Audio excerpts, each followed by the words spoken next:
Bismillahirrahmanirrahim. Alhamdulillahi rabbil alamin. Wal aqibatu lil muttaqin wa la udwana illa 'alal zalimin. Ashhadu an la ilaha illallah wa ashhadu anna Muhammadan 'abduhu wa rasuluh. Allahumma salli ala sayyidina Muhammad wa ala alihi wa ashabihi al-ajma'in. Bismillahirrahmanirrahim. Alhamdulillahi rabbil alamin. Ar-Rahmanir Rahim. Maliki yaumiddin. Iyyaka na'budu wa iyyaka nasta'in. Ihdinas siratal mustaqim. صراط الذين أنعمت عليهم غير المغضوب عليهم ولا الضالين.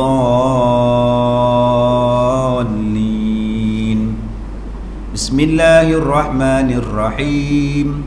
قل هو الله أحد الله الصمد لم يلد ولم يولد ولم يكن له كفوا أحد. Bismillahirrahmanirrahim. Qul huwallahu ahad Allahus samad lam yalid wa lam yulad wa lam yakul lahu kufuwan ahad. Bismillahirrahmanirrahim. Qul huwallahu ahad Allahus samad lam yalid wa lam yulad wa lam yakul lahu kufuwan ahad.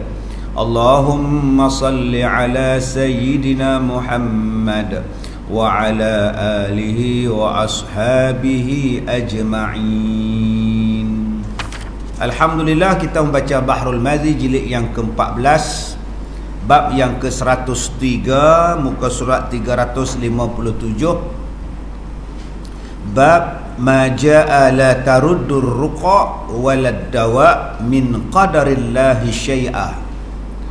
Bab yang telah datang ia pada menyebutkan hadis tiada menolak oleh jampi dan tiada menolak oleh ubat daripada qadar Allah akan sesuatu. InsyaAllah pada pagi ini kita akan membaca tentang ruqa. Ar-ruqa iaitu jampi. Kita juga sebut sebagai ruqyah. Asal perkataan ar-ruqa. Selalu kita pergi dekat pusat rawatan apa agak, dia panggil ruqyah. Mai saya nak ruqyah, mai saya nak jampi. Baik, kita baca tentang jampi, kita baca tentang ubat. Makasih pada Didi Zari Marabiah Abdullah, Nurhayati Mahmud, Emma Shah, Nafsiah Uthman, Nora Aryana Kuliani Yani. Alhamdulillah. Baik, kita baca dahulu hadisnya. An Abi Khuzamah anna rajulan atan Nabiy sallallahu alaihi wasallam faqala ya Rasulullah ara'aita ruqan nastarqiha wa dawaan tadawa biha wa tuqatan nattaqiha hal taruddu min qadarillahi syai'a? Faqala hiya min qadarillah. Hadis yang hasan lagi sahih. Okey, hadis yang kita baca ni hadis sahih. Apa maksud dia?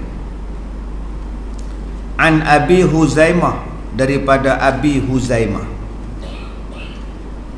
anna rajulan atan Nabiy sallallahu alaihi wasallam, seorang laki-laki datang berjumpa dengan Nabi SAW. Faqala, dan laki-laki itu berkata,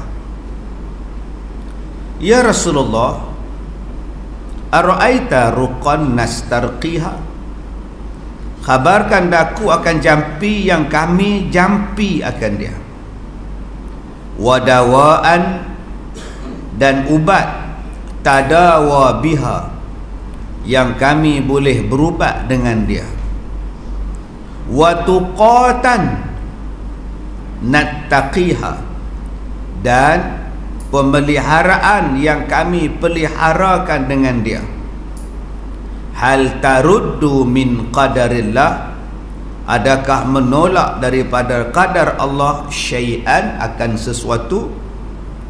Maka sabda Nabi, ia min qadarillah, ia adalah daripada qadar Allah. Hadis sahih. Baik, ada 3 benda yang disebutkan di sini. Pertama, ruqan nastarqiha, jampi yang boleh kami amalkan.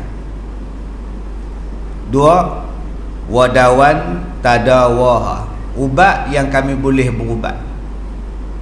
Wa tuqatan nattaqiha, dan sesuatu yang dipelihara supaya kami terpelihara daripada penyakit dan sebagainya. Baik, ketahuilah wahai saudaraku, jampi ialah membaca doa atas orang yang sakit supaya sihat daripada sakitnya. Nama dia dipanggil jampi dalam bahasa Melayu. Jampi lah doa, baca doa. Cuma orang Melayu faham jampi ni ada yang dipanggil jampi mentera. Kalau buruk sikit, jampi serapah. Tu kira buruk tu, menjampi serapah. Padahal jampi ni semua doa yang dibaca untuk diminta disembuhkan penyakit, walaupun dia baca ayat Quran. Awak buat apa tu? Saya menjampi. Menggunakan apa? Saya gunakan ayat Quran. Jampi juga. Ambil ayat Quran tertentu, dijampikannya. Sama ada untuk diri dia sendiri atau untuk orang lain. Baik. Ubat, dan ubat itu ialah sesuatu barang yang ditaruhkan ke atas orang sakit dengan makan atau minum, sapu dan sebagainya, supaya orang itu sembuh, dan dinamakan dia ubat. Ubat ni banyak cara ubat. Pertama, makan. Sebab tu ada orang panggil makan ubat. 2, minum. Orang panggil minum ubat. 3, sapu. Orang panggil sapu ubat. Udah sapu ke ubatnya, udah. 4, gosok. Udah sapu ke, udah gosok ke ubatnya. 5, rotan. Rotan tu ubat. Tak payah makan ubat, tak payah apa, rotan. Dulu orang takut dengan penyakit AIDS. Orang takut. Datang Minang, tanya ada sakit apa, kencing manis ke apa? Tak ada, saya okey, cuma AIDS saja. Cuma AIDS, dia terajang terus balik, punya takut. Dan dia orang kata AIDS tak ada ubat. Ada. Ubat dia apa? Sebat 100 kali. Itulah ubat dia. Pak, siapa kamu dapat AIDS? Saya ni kaki perempuan, kaki pelacur, dapat AIDS. Dah kahwin belum? Belum. Sebat 100 kali.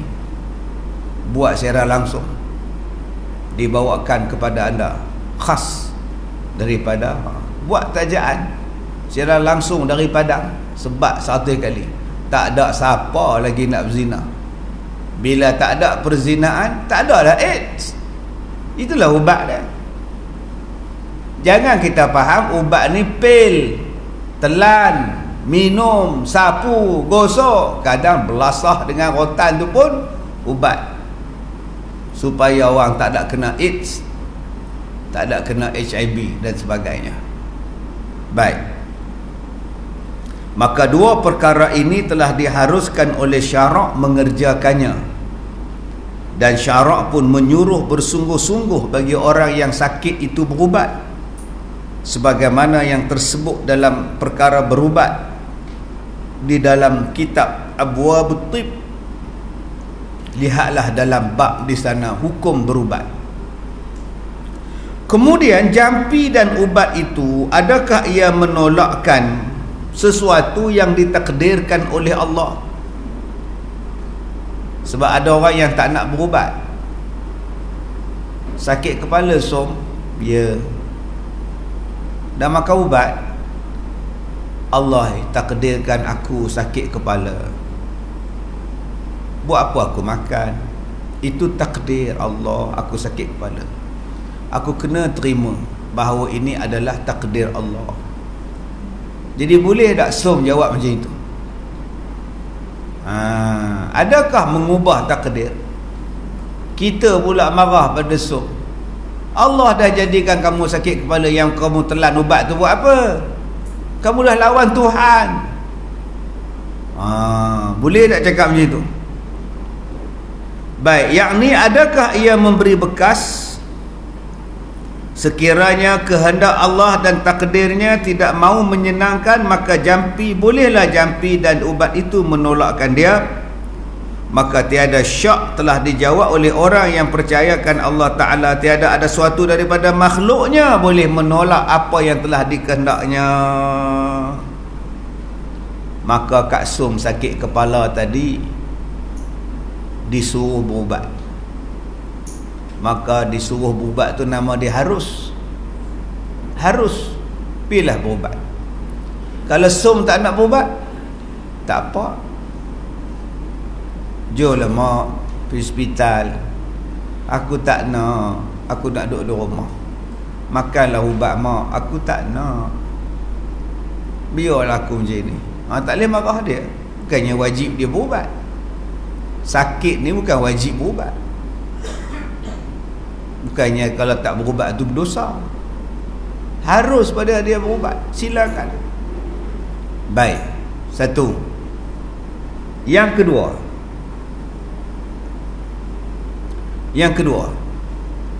adakah ubat tadi mengubah takdir Allah? Jampi tadi mengubah? Jawapan dia tidak. Ubat tidak boleh menyembuhkan. Jampi tidak boleh menyembuhkan. Habis tu kalau tak boleh menyembuhkan, Ustaz, buat apa menjampi berubat? Sebab itu dipanggil ikhtiar. Islam menyuruh umatnya berikhtiar. Tetapi apa yang kita ikhtiar itu belum tentu jadi jika Allah tak izinkan. Maka tak bolehlah kita cakap makan ubat ni garanti sihat. Salah. Tak boleh. Aku lepas makan ubat tu lega. Tak boleh. Salah i'tiqad, salah faham. Kamu kalau makan ubat ni kamu tak kena. Ya. Iya tadi. Salah i'tiqad. Mak kalau cucuk ni mak tak kena dah mak oi. Salah i'tiqad. Berapa ramai hak cucuk kena? Inilah yang kita takut sekarang ni. Tauhid orang dah hilang. Dia tak ingat Allah, dia ingat ubat. Dia balik rumah anak dia, dia pergi rumah anak dia di Kuala Lumpur. Mula-mula dia cari dalam beg tangan. Dia selongkar pula beg dia bawa, beg baju. Menantu datang, mak cari apa? Ubat aku. Dalam beg tangan tak ada. Beg besar pun tak ada. Aku rasa aku dah bawa. Mari saya cari elok-elok mak. Tak payah lah, memang tak ada. Matilah aku tak ada makan ubat. Matilah aku kalau tak makan ubat.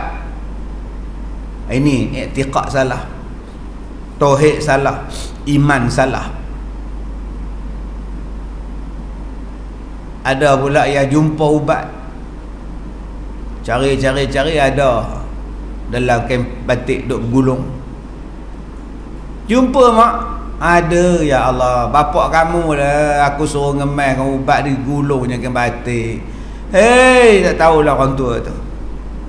Dia pun ambil air, segenggam dia makan ubat. Boleh masuk bubur ubat dia. Aku kalau tak ada makan ubat ni matilah.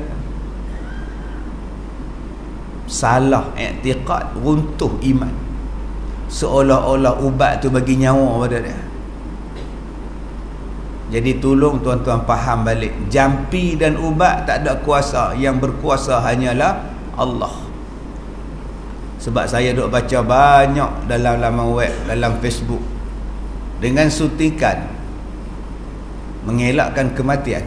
Suntiklah. Ya ke dengan suntikan tu tak mati? Biar betul engkau.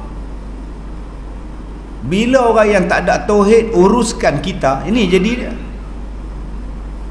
Bila manusia tak ada tauhid yang betul menguruskan kita, maka timbullah macam-macam kata-kata yang boleh merosakkan iman. Kita jaga kita, padahal yang jaga kita Allah. Mana boleh kita kata ni kita mesti menang? Belum tentu. Tak boleh. Dapat menyelamatkan nyawa, ambil lah. Habis tu yang tak ambil mati. Macam mana kan? Cubalah buat sesuatu tu balik kepada akidah kita ni bertauhid, kita ni beragama, kita ni bertuhan. Jangan duk ikut orang lain. Depa bukan ada Tuhan, depa bukan ada tauhid, depa tak belajar yang membatalkan iman, yang menjadi kafir. Dia tak belajar. Jangan dia ambil pahaman mereka tu dibawa dalam hidup kita, tak sesuai. Baik, an Abi Huzamah anna rajulan atan Nabiy sallallahu alaihi wasallam.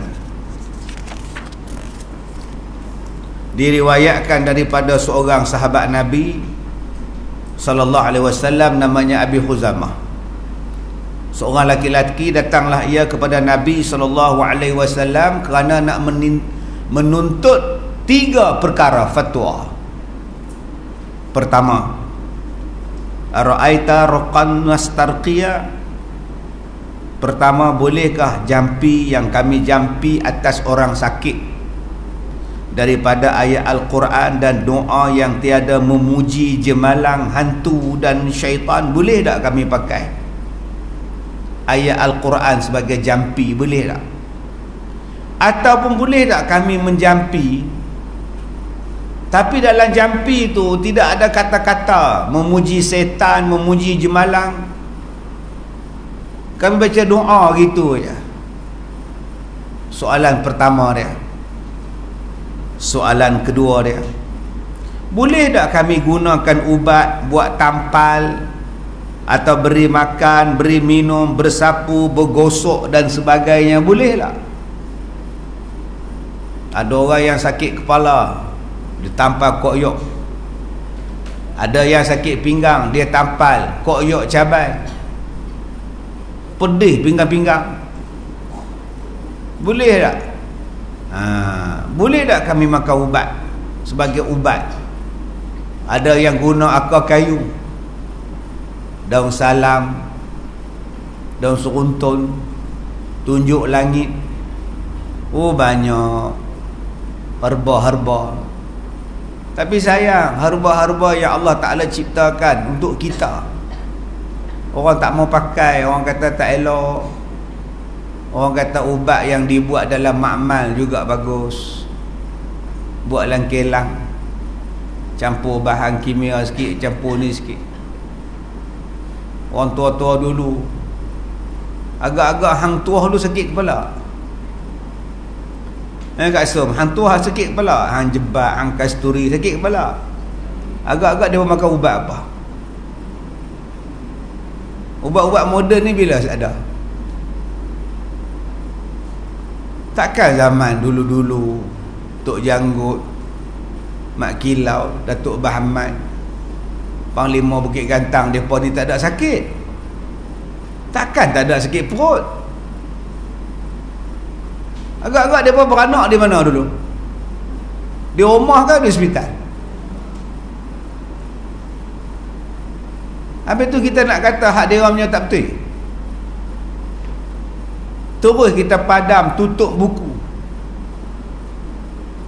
kita kata tak elok. Di antara khazanah yang pedagang, yang perompak, penjajah datang merompak di negara kita ialah bidang perubatan. Orang Melayu dia tulis bidang perubatan dia dalam manuskrip.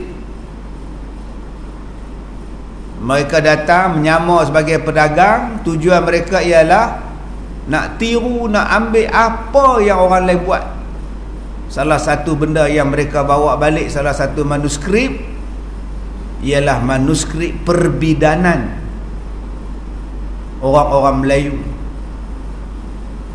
Kalau tuan-tuan buka dalam buku sejarah, manuskrip perbidanan orang Melayu ni sekarang ada dekat Rusia.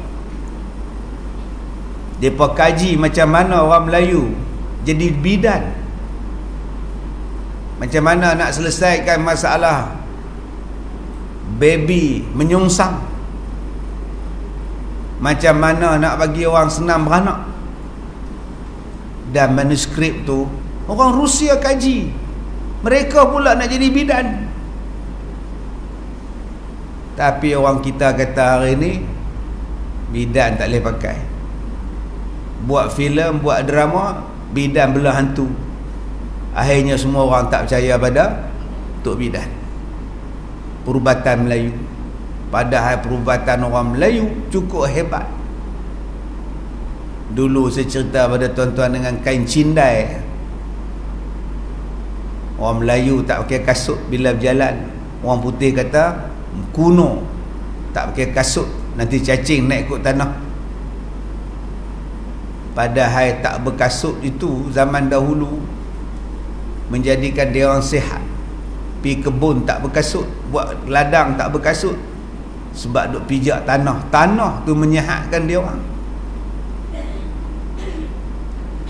Main tak pakai kasut dulu-dulu, main bola kau pakai kasut tengah bendang main bola. Sebab tu orang dulu sihat. Tangan pegang tanah, kaki duduk atas tanah. Sagi masuk rumah basuh kaki. Ini yang orang tua dulu. Makan santan siang malam, sihat. Tapi datang penjajah, dia kata makan santan kolesterol, pakat benci dekat santan. Kalau tuan-tuan tengok dalam YouTube hari ni, orang putih makan santan, minum santan mentah. Dia kata inilah yang paling baik untuk jantung dan kolesterol. Dia minum santan. Orang Melayu dah lama dah makan santan dengan pulut. Lama tak? Beratus tahun dah makan santan dengan pulut. Makan santan dengan durian. Makan santan dengan pelang. Masak lemak. Mari orang sekarang kata tak elok santan, tukar susu. Masak susu campur dengan sayur. Yang inilah sihat. Betul ke sihat? Susu kau masak campur dengan daun, daun selam, daun salang. Bila kau nak sihat? Jadi tuan-tuan, Allah Ta'ala jadikan alam untuk kita ni, untuk kita amalkan jadi sihat. Daripada tanah jadi pokok, daripada situlah mengeluarkan buah-buahan, daun-daunan, herba-herbaan untuk kesihatan kita. Tapi sayang, datang penjajah-penjajah, dia tukar. Daripada minyak tanah, dia tukar minyak sayuran. Daripada gula kabung, gula sendiri buat, madu, dia tukar jadi gula putih. Maka di rumah orang sekarang siang malam semua ada gula putih. Punca penyakit nombor 1. Tak ada gula tak puas. Minum teh tak kurang, tak manis tak puas. Cukup 4 tahun kaki pun tak ada, jantung pun sampai, buah pinggang pun sampai. Dah sampai dah masanya tuan-tuan kena berani untuk jangan ambil gula putih. Habis tu gula perak pun tak mau, perak pun tak mau. Cari yang asli, gula yang asli. Belajarlah hidup minum teh tak manis. Belajarlah hidup minum kopi tak manis. Baik. Yang ketiga, pemeliharaan tubuh yang kami buat untuk memeliharakan dia seperti perisai, ketopong, baju rantai, dinding, telek, pengadang, pencuri yang suka memukau orang tidur, boleh tak kami buat penghalang? Sekarang kita buat pemeliharaan tu, buat grill. Tak ada grill tak masuk rumah. Jatuh orang baik pula susah, orang jahat hidup senang. Orang baik tak ada grill tak tidur, tak boleh masuk, grill tak siap. Orang jahat pula relax. Zaman orang jahat relax, orang baik jadi susah hati. Baik, hal taruddu min qadarillahi syai'a, adakah menolak ketiga-tiga daripada takdir Allah yang azali itu akan sesuatu? Yakni kalau kami jampi dan takdir Allah tidak mau memberi senang, adakah senang? Dan kalau kami minum ubat atau tampal ubat, kemudian takdir Allah tiada memberi sembuh lagi, adakah ubat itu mengalahkan takdir Allah? Dan kalau kami tangkiskan pancung orang dengan perisai dan kami pakai baju rantai, adakah perisai dan baju rantai itu menahan dan menegahkan mati? Soalan Arab. Maka Nabi menjawab dengan sesedap-sedap jawapan, hiya min qadarillah. Ketiga-tiga perkara itu daripada takdir Tuhan. Yakni engkau menjampi, dan jampi itu bukankah takdir Allah jua dari azali? Engkau taruh ubat itu ke badan orang sakit, itu bukankah takdir Allah jua dari azali? Dan menangkiskan pancung itu bukankah takdir Allah daripada azali? Maka semuanya takdir Allah dari azali. Maka jadilah kamu mengubahkan daripada satu takdir kepada satu takdir. Yakni tiada menjampi, kamu ubah kepada takdirnya menjampi. Tiada berubat, maka kamu ubah kepada berubat. Dan tiada bertangkis, kamu ubah kepada menangkiskan dan mengadangkan. Maka semuanya itu tidak berdosa menggunakan kedua-dua perkara itu, dan berhasil takdir Allah yang lain daripada jampi dan ubat penangkis itu pula.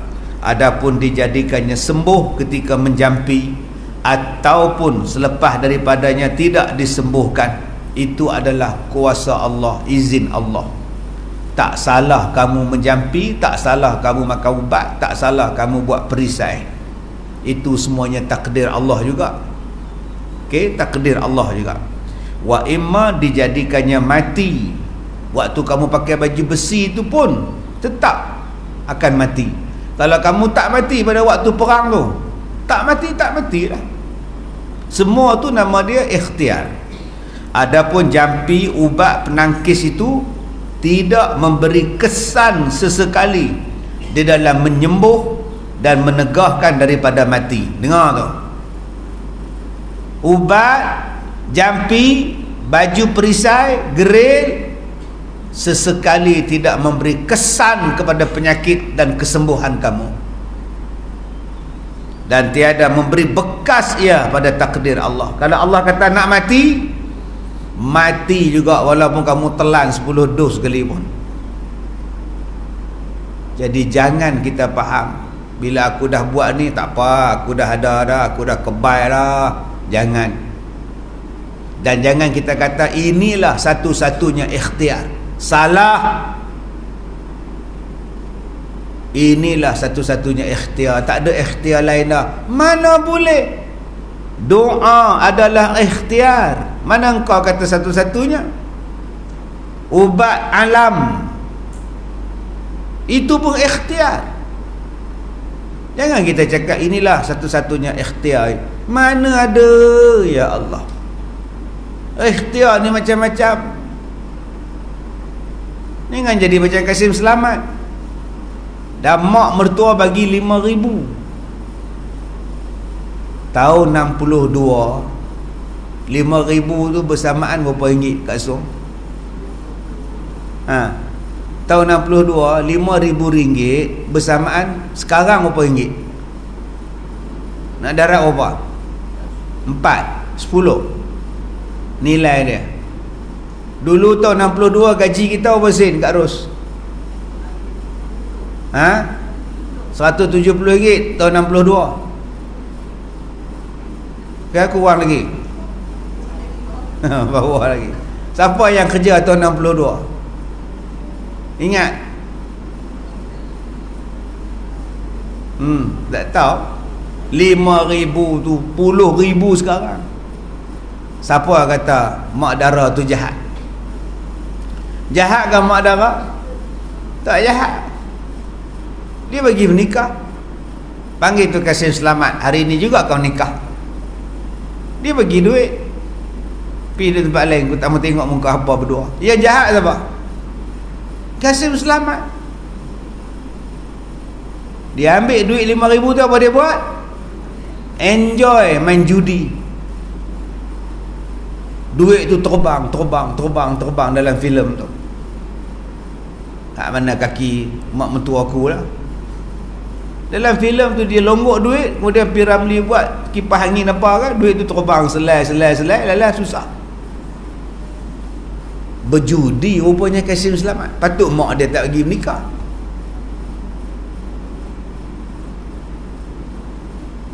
Jadi tuan-tuan, kita lihat akhirnya duduk bawah rumah Abang Ali. Daripada duduk hotel, duduk bawah rumah kolong. Do menong laki bini. Ingat tak Sarimah kata apa kat Kasim Selamat? Abang, apa nasib kita dari hotel, rumah tumpangan, rumah sewa sampai sekarang bawah rumah. Apa nak jadi kita abang? Abang pergilah kerja, cari rezeki abang. Apa jawab P. Ramlee? Abang hanya pandai main muzik. Sedangkan Mak Sabariah tidak suka kepada abang kerana main muzik. Apalah kerja abang yang boleh abang buat? Abang hanya pandai main saksofon. Akhirnya duduklah bawah kolong. Betul ke dia cakap abang hanya pandai main muzik, mak kamu tak bagi abang main muzik? Habis tu macam mana abang nak cari duit? Padahal dia boleh meniaga burger, dia boleh jadi grab food. Ikhtiar tak? Dia boleh jadi buruh, dia boleh ambil upah banyaknya, badan tegap, dia boleh minta jadi jaga, jadi polis, punya banyak. Jadi Tok Bilal pun boleh. Suara sedap. Jangan tinggal dah. Cuba dia bang, mesti sedap. Allahu Akbar, Allahu Akbar. Kita marah tak pakai Kasim Selamat? Malah kerja. Mak dia pun tengok anak dia susah. Bila anak dia tulis surat dekat mak dia, mak saya susah lah apa lama, mak pun tak puas hati. Naik kereta main Penang tu. Lah kacik. Kasim baru balik Kasim. Ya mak. Mak nak bawa Sabariah ke Singapura untuk melahirkan anak. Maklumlah di sini kau susah, di Singapura segala-galanya ada. Baik pada mak, baiklah pada saya. Buat balik terus lebuh tu. Jahat tu mak darah ni. Pak siapa dia buat lari anak dia? Pak saya makan tak cukup. Duduklah rumah bongkok. Mokok 3 Sabariah. Ini dia nama dia. P. Ramlee tunjuk pada kita pengajaran. Jangan jadi macam Kasim Selamat. Ikhtiar tak ada, satu-satunya ikhtiar main muzik. Padahal punya banyak ikhtiar rezeki lain. Macamlah kita sekarang, bila ada masalah, ini sajalah ikhtiar kita. Tak ada ikhtiar lain. Biar betul kau. Hari ni ramai betul yang jadi Kasim Selamat. Akhirnya bila isteri tak balik, dapat telegram Sabariah meninggal. Teng teng teng. Jadi lemah semangat, menangis siang malam, jadi buta. Padahal ikhtiar yang Allah Ta'ala bagi ni cukup banyak. Jangan kata kita tidak ada ikhtiar, dan jangan kita kata inilah satu-satunya ikhtiar yang ada. Biar betul kau. Yang Nabi cakap macam-macam ubat tu apa? Imam Nawawi sebut dalam kitab perubatan dia apa? Sayang kita tuan-tuan, seolah-olah tidak ada pedoman, tidak ada panduan, tidak ada penunjuk arah. Baik. Dan tiada memberi bekah ia pada takdir Allah. Kalau Allah dah takdir kita mati, mati juga. Kalau Allah takdir kita sakit, sakit juga. Kalau Allah kata kita sembuh, sembuh juga. Semuanya atas izin daripada Allah Subhanahu wa ta'ala. Baik. Bab yang ke-104. Bab maja'a fil qadariyah. Tajuk baru, bab yang datang ia pada menyatakan i'tiqad qadariyah.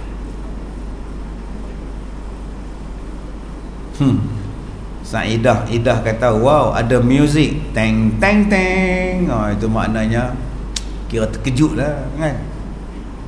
Zaman dulu kalau muzik tu, kalau terkejut, teng teng teng, terus ternganga terus, nganga terkejut. Kalau muzik tu macam bagi orang takut, suspender, teng teng teng. Tu muzik dia dulu punya zaman. Kalau nak bagi orang takut lagi, seriaunya, teng teng teng, kedik. Dia stay tu. Nak faham, tak faham sudah. Dia ada bunyi hujung tu, kedik. Oh, kita pun naik bulu rumah. Baik. Hadis pertama, An Ibni Abbas qala Rasulullah sallallahu alaihi wasallam, sinfani min ummati laisa lahuma fil Islam nasibun, al-murji'ah wal qadariyah. Hadis yang hasan lagi qarib daripada Abdullah bin Abbas, katanya telah bersabda Nabi sallallahu alaihi wasallam, dua jenis daripada umatku tiada bagi kedua-duanya Islam. Pertama, Jabariyah dan Qadariyah. Okey, pahaman Jabariyah dan pahaman Qadariyah. An Abdullah bin Syikhir an Nabi sallallahu alaihi wasallam qala, Musila banu Adam wa ila jambihi 99 maniyah, in akhta'athu al-manaya waqa'a fil haram hatta yamut. Hadis hasan daripada Abdullah bin Asy-Syikhir daripada Nabi sallallahu alaihi wasallam, dirupakan anak Adam dan di sisinya ada 99 mara bahaya. Jika tersalah ia akan dia oleh mara berhaya itu, jatuhlah ia hinggalah di dalam tua, hinggalah mati. Tuan-tuan faham dia kata apa? Tak faham? Saya pun tak faham. Dia kata kita dia anak Adam. Bila Allah jadikan anak Adam, kita akan jumpa dengan 99 bahaya yang membawa kematian. Maknanya 99 cara. Kalau tuan-tuan tak jumpa 98, tuan-tuan jumpa yang 99. Apa dia? Jumpa tua, lalu mati kerana tua. Ada yang dapat mara bahaya aksiden, mati aksiden. Ada yang dapat mara bahaya dibunuh, mati terbunuh. Dua. Ada yang banyak pokok, jatuh pokok petai, mati jatuh pokok. Ada pula yang mati minum racun, 4 dah. Bahaya terminum racun, 4 dah. Ada yang mati sakit jantung. Ada yang mati mengejut, tengah duk gelak mati. Ada yang mati pula lemah. Ada yang mati tertimbus. Ada yang mati terbakar. 99. Ustaz, saya ada hari itu terbakar tapi tak mati. Bagus. Ustaz, hari tu saya accident, driver je mati ustaz, saya tak mati. Bagus. Ustaz, hari tu saya sakit jantung, tak mati pula. Bagus. Semua dah kena ustaz. Tunggu tua, kamu mati sebab sakit tua. Baik, kita baca hadisnya. Ketahuilah kiranya, wahai saudaraku, adalah di dalam bicara i'tiqad pada hak Allah Ta'ala itu ada beberapa banyak mazhab. Maka setengah daripada i'tiqad yang masyhur ialah i'tiqad ahli sunnah wal jamaah yang kita duk pegang sekarang ni, dan i'tiqad mu'tazilah, ada juga i'tiqad jabriyah, ada juga i'tiqad qadariyah. Sekarang ni kita tukar nama, kita panggil pragmatisme, liberalisme, pluralisme, nasionalisme, etimisme. Banyak ada sekarang ni pahaman-pahaman macam tu.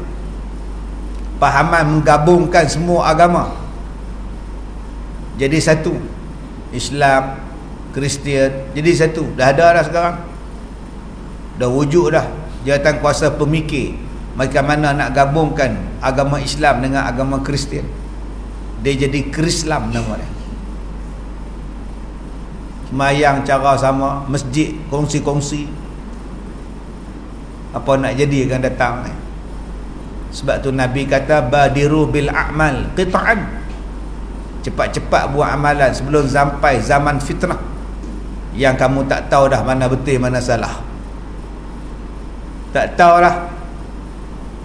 Akan sampai zaman tu, kata Nabi, yang paling jahat di atas muka bumi bawah langit ni ulama dia pada masa itu. Dulu kita duk harap ulama pertahankan Islam Rasulullah, tapi hari ini akan berlaku, zaman itu akan berlaku, ulama lah yang mengubah dan mencari dalil macam mana nak menghalalkan sesuatu. Ni yang kita duk baca sekarang ni, pahaman-pahaman yang macam-macam dah sampai. Maka inilah i'tiqad qadariyah, dan keterangan i'tiqadnya akan diterangkan di dalam bab ini satu persatu. Bermula qadariyah ialah satu puak daripada kalangan ahli ilmi yang telah pupus ia sebelum zahirnya Imam Asy-Syafi'i. Maka mereka beriktikad bahawa Allah Ta'ala tidak ada mentakdirkan sesuatu pada azali. Ini pahaman Qadariyah.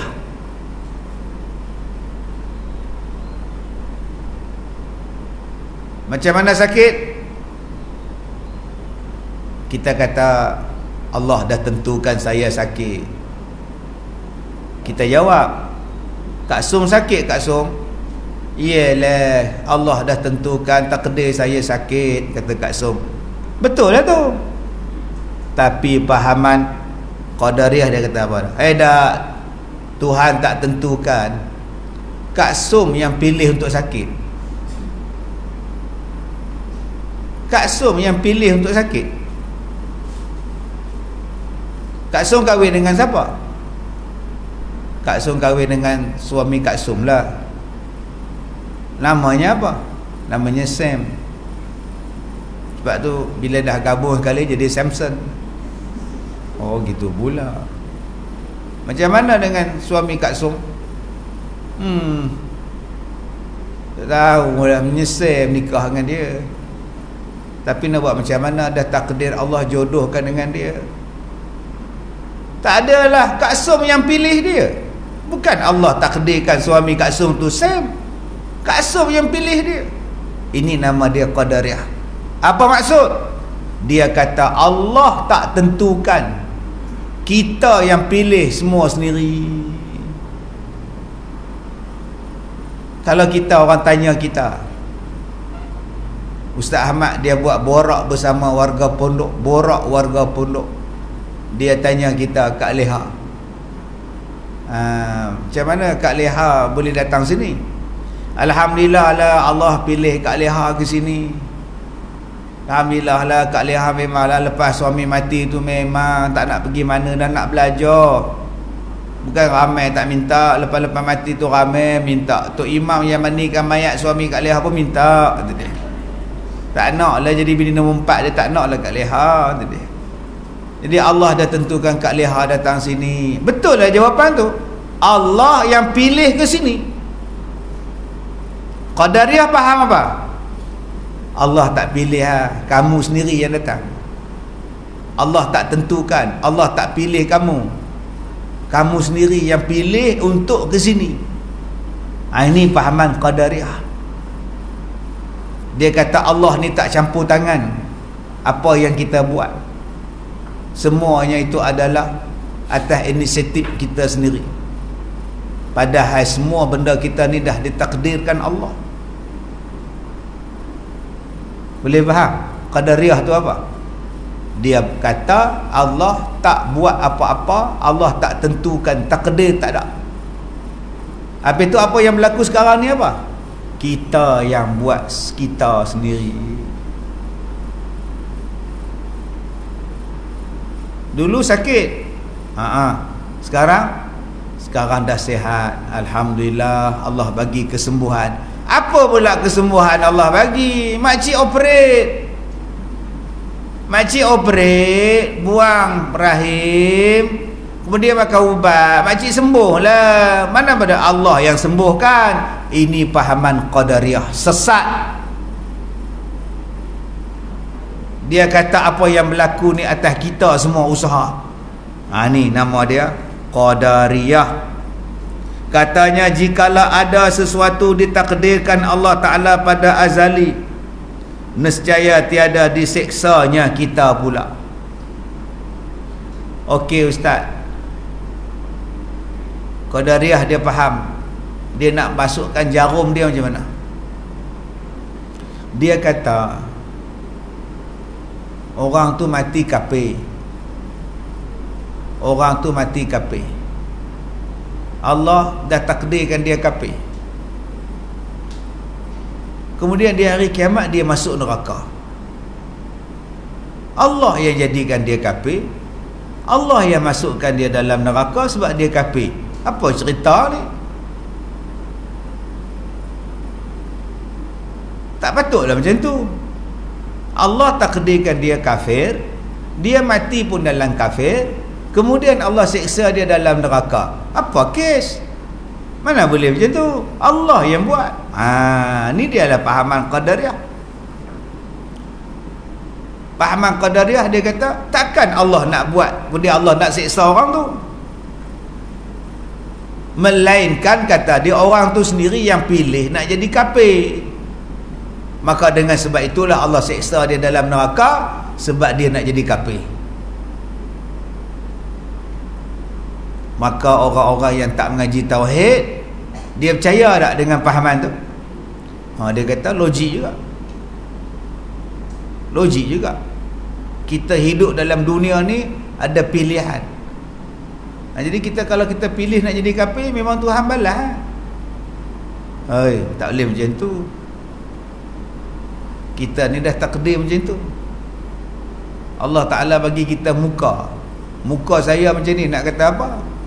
Boleh kita pilih muka? Tak boleh pilih.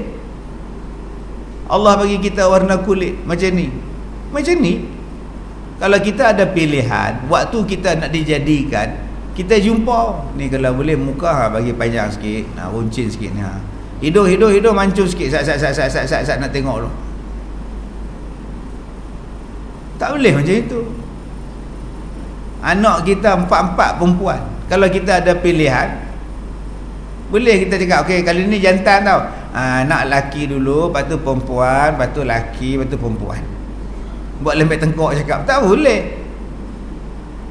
Saya kalau boleh abang, pilihan saya abang suami saya.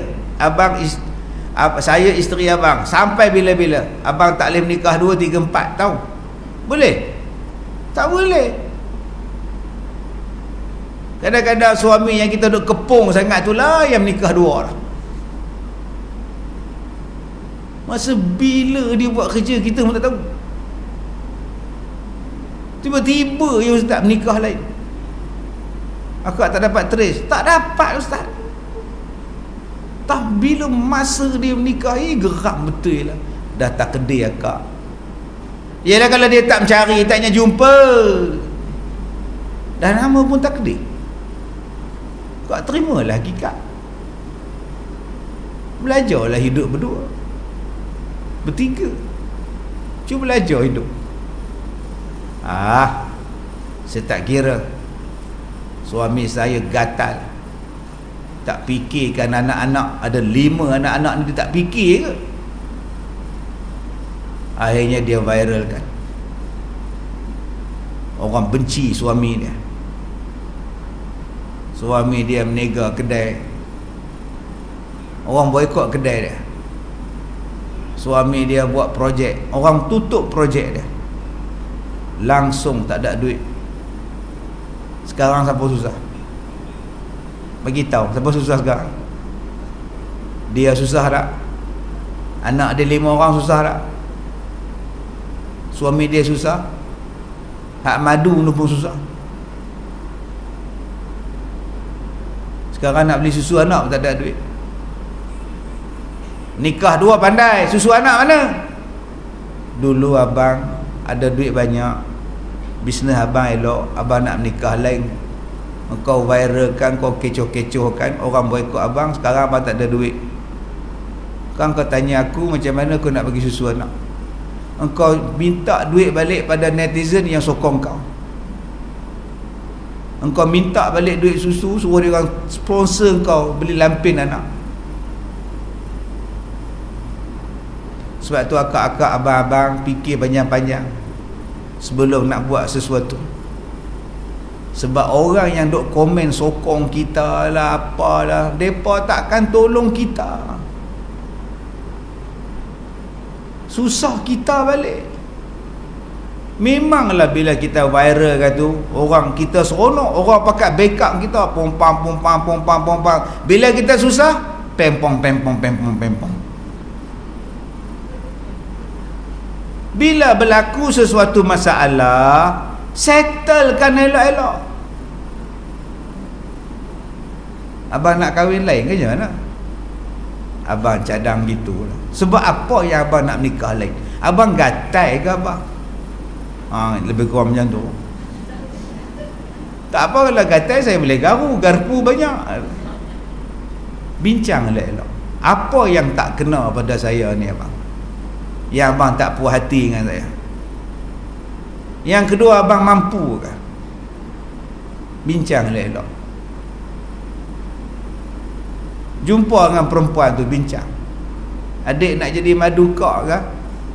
Cadang gitu kak. Adik habis bincang dah. Adik habis fikir dah. Suami akak tu, dia lah adalah duit nega kedai runcit tu, tapi maklum sajalah. Adik macam mana nak masuk? Tak apa akak, saya lah pemborong kedai runcit tu. Oh, patutlah pun. Bincang elok tak boleh. Tapi hari ni orang tak mau bincang. Yang penting boom dulu. Kita boom, kita boost, kita bom. Lain-lain kita fikirkan kemudian. Ini penyakit dia. Kalau boleh apa benda pun kita bincang elok-elok. Ramai sokong, tapi sokong bawa rebah buat apa? Okey. Cuba bincang elok-elok daripada hati ke hati. Baik. Kemudian, seperti Cina, Hindu itu bukankah kafir belaka? Maka apakala jadi kafirnya itu dengan takdir Allah dan kehendaknya, mengapa diseksanya pula? Maka yang demikian itu zalim. Tiada suatu takdir Allah pada azali, bahkan Allah Subhanahu wa ta'ala menjadikan segala perkara dan jadikan manusia, kemudian manusia itu berkudrat, iradat dan akal. Manusia itulah sendiri yang pilih jalan dia, nak jadi baik atau nak jadi jahat. Allah tak tentukan apa-apa. Ini pahaman siapa ni? Qadariyah. Kalau kita menikah dapat anak, bukan Allah yang tentukan kita tu anak jantan ke anak tina ke. anak lelaki ke anak perempuan ke. Allah tak ada kuasa. Kita mari kerja sebagai cikgu sekolah, hanya ni kita yang usaha. Bukan Allah tentukan kamu ni hidup jadi cikgu. Pahaman Qadariyah ni dia kata Tuhan tak ada buat apa-apa untuk urusan hidup kita.